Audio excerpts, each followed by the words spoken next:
Je suis Sundiata Keita, l'empereur du Mali. J'étais le dernier l'espoir du peuple manding à mon époque. Voici mon histoire.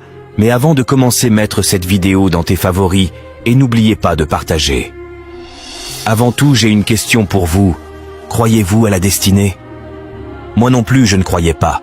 Jusqu'à le jour où ma mission qui était tracée par un prévoyant fut aboutir. Mon fils, le destin est inévitable. Je suis né le 20 août 1190 à Niani, dans l'ancien royaume Manding.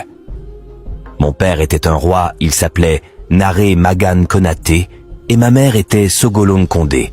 Elle était la femme la plus laide physiquement, mais très humble et intelligente.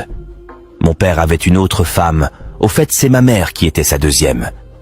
Je sais, vous allez me demander pourquoi le roi peut-tu marier une femme laide. Je vous explique ce que ma mère m'a dit.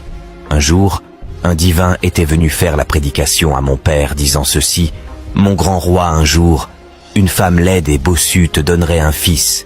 Ce fils sera un grand roi. » Alors, déjà marié à sa première femme, mon père ne croyait pas un seul mot de cette histoire.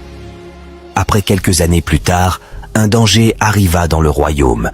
Un grand monstre ravaguait la population à chaque tombée de la nuit. Mon père eut peur et demanda à l'aide à tous les tribus environnants. Chaque féticheur ou chasseur qui venait, il trouvait la mort.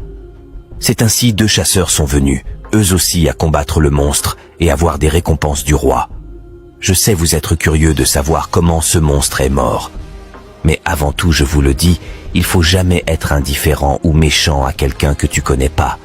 Sois humble, gentil, quelle que soit sa nature, et ne juge jamais une personne par l'apparence. Montre-lui tes dents en souriant. C'est ça qui a permis aux 2 chasseurs à gagner la guerre. Qu'est-ce qui s'est passé quand ils sont venus dans le royaume de mon père ?